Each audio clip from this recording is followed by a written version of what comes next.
saying we have all heard many times.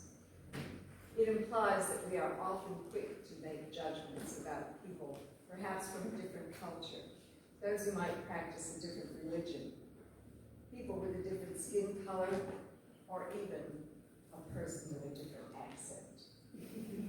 The Living Library Project aims to encourage understanding, challenge negative stereotypes, and reduce prejudice.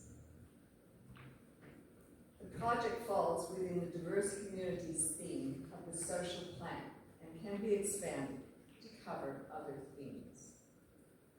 First introduced as the Human Library in Denmark in 2000, now in 2020, it is internationally recognized, and versions of it exist in many countries. We hope to create our own version of the Living Library here in Harvey Bay. The Living Library uses the analogy of the library and lends people instead of books. We propose to set up a program and database of people willing to share their stories and experiences, and initially it will be from a cultural perspective. The living books, hence people, can be borrowed by schools, by community groups, and for individual interviews. It can later then be expanded to incorporate other issues, such as people living with a disability, mental health, people who have experienced a cyclone or a bushfire.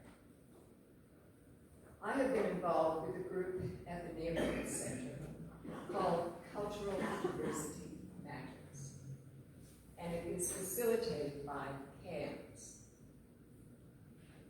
Community Action for a Multicultural Society.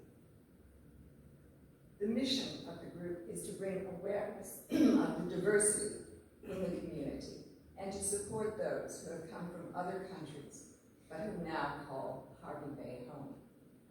For 2 years, we have been working on a project called Making Harvey Bay Home. And our project will culminate with an exhibition of photographs accompanied by the story of 30 migrants who call Harvey Bay home. It is based on the exhibition Foreign Lands, which was held in Bundaberg at the gallery and done by Sabrina Lauriston, a Bundaberg resident, a professional photographer, and a migrant herself from Italy. As a team, we have had the privilege of listening to 30 migrants tell amazing stories, such as living through the Troubles in Northern Ireland, making 11 attempts to leave communist Vietnam by boat, and life in a detention center. I know we have just touched the surface of what stories are available here to form a living library. Our group's exhibition will take place at the Neighborhood Center in March to commemorate Harmony Day, which is celebrated annually on March 21st. We will launch the book to complement the exhibition and hopefully launch the Living Library. And we will invite participants who are in our book to be the first living library. If successful in getting funding for the Living Library project, the money will be used to cover the launch of the project, the database, marketing, and workshops to induct new people into the Living Library. Once launched, it is envisioned that this program will move to the Fraser Coast libraries. I appeal to you to help bring to fruition the Living Library, as this project would be a worthy social capital investment for our community.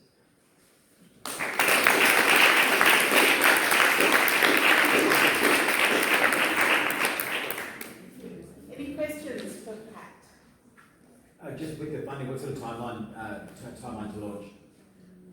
To launch the project? Yeah. Well, our book, this is Foreign Lands, which was done in Bundaberg, and ours is at the printer soon, and we thought that we could launch the Living Library, so that would be in March.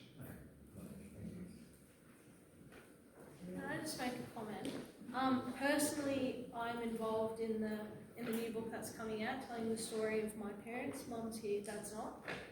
And I think that the Living Library in itself is just an amazing opportunity, because my parents telling me their stories of coming to Australia and myself being conceived in a detention centre, but being lucky enough to be born in Australia and have all the opportunities that I have, has made and shaped my identity so much as an individual, and helped me retain my culture and identity when I have been back to my countries. Unfortunately, the Middle East is not somewhere you can go anymore, but it's a beautiful concept, so thank you.